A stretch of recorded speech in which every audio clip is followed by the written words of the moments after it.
final, il y a eu 2 enquêtes. Une en France, qui n'a pas abouti, une en Suisse.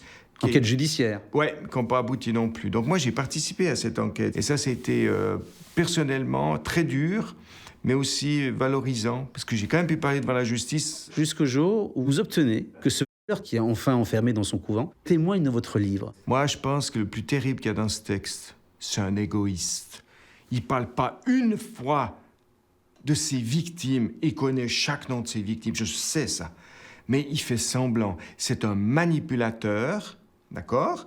Un grand malade. Oui, il faut dire que dans ce texte, il reconnaît ses pulsions, il reconnaît qu'il a une part monstrueuse en lui, il dit avoir oublié la plupart des choses, Ouais. des dates. Ouais. Vous décidez de le rencontrer. Je voulais voir ce pauvre type comme ça, voilà. Je ne l'ai même pas reconnu. Bon, après 50 ans qui nous séparent, hein. J'ai vu un pauvre gars comme ça. Vous dites que vous n'avez pas reconnu le gros cochon qui était sur vous. Voilà, je ne l'ai pas reconnu. J'ai dit, mais c'est ça qui m'a fait si souffrir pendant tant d'années. Vous lui avez dit? Je lui ai dit, t'es minuscule. Il s'est dit, c'est la fin, quoi, peut-être pour moi. Mais pas du tout. Vous décidez de pardonner ce prêtre, est-ce qu'il vous a demandé pardon? Non, non. Il n'y a pas un mot qui est sorti. Non, non, non, non, non.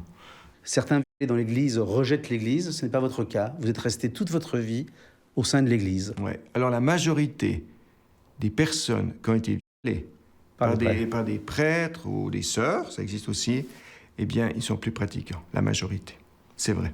Et ce qui rend votre livre assez incroyable, c'est donc cette postface de ce violeur, de ce prêtre violeur, et la préface qui est écrite par le pape François. C'est-à-dire que le pape François, on se connaît depuis 3 ans. Je lui dis de go, voilà, j'ai été violé par un prêtre, et il a eu une empathie envers moi qui est énorme.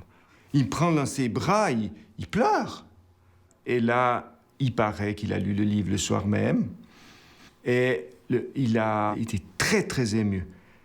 Et il a décidé de signer cette préface-là pour que les gens puissent parler, leur donne l'autorisation de parler, pas seulement l'autorisation, le devoir de parler et de dire qu'on était violé et tous ces prêtres doivent être suspendus, réduits à l'état laïque.